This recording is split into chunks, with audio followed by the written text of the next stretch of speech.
knows his way around a lobster tank. As the longtime owner of Brown's Lobster Pound in Seabrook, he's served up millions of lobsters. Now I see. The 81-year-old began working at his family's restaurant when he was just 13, eventually taking it over from his father. 1.86. Brown's Lobster Pound goes way back, 70 years.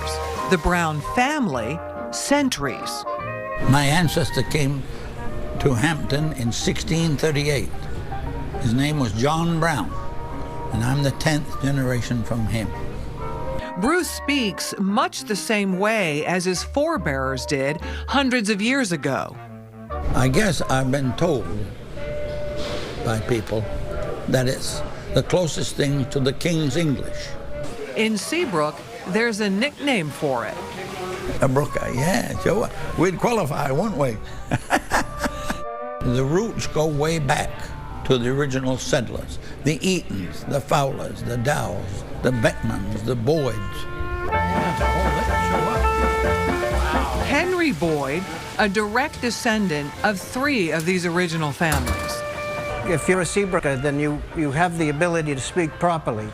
And don't tell him he has an accent.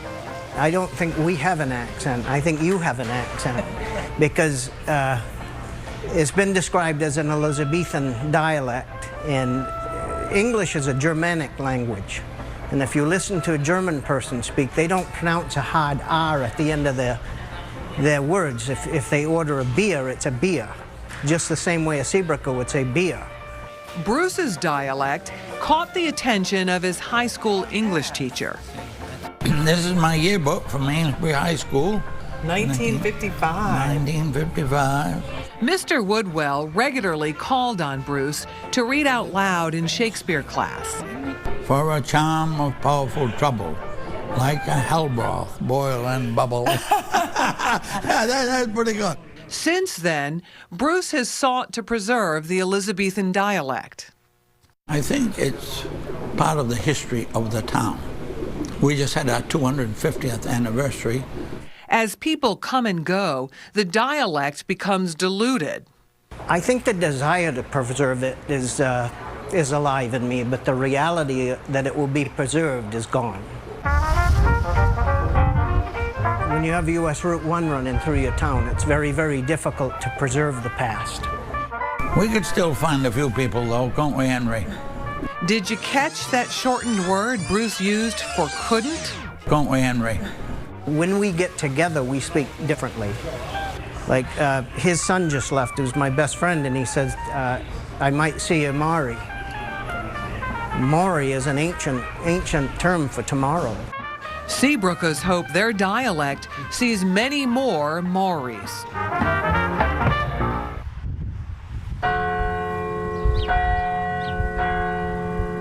The Franco heritage runs deep in New Hampshire. On Manchester's west side, you'll find French flair around every corner.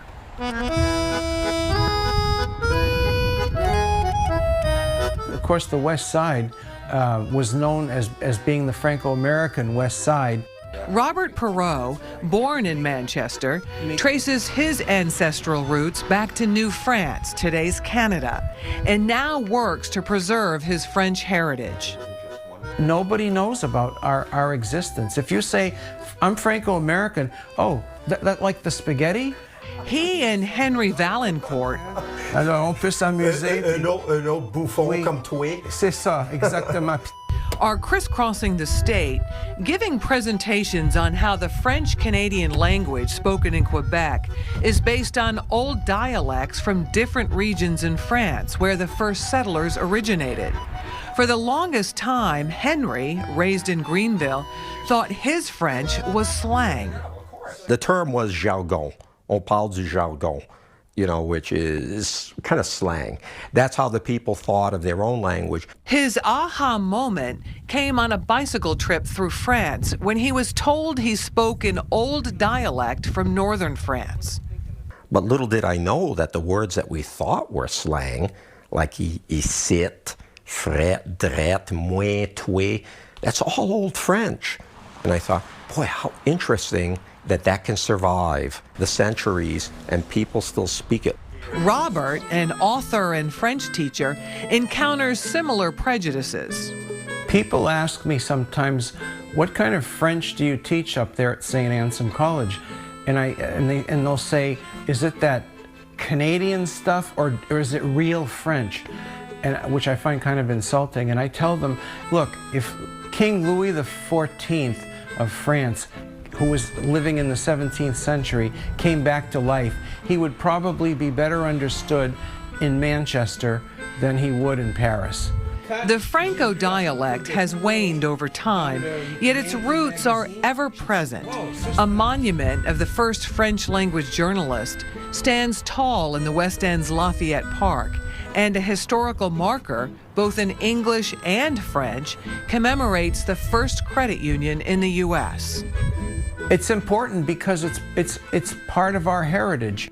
To be able to speak that language, to use the expressions that your ancestors used, that you've heard since birth, that touches your soul in a way that speaking it in a modern way does not.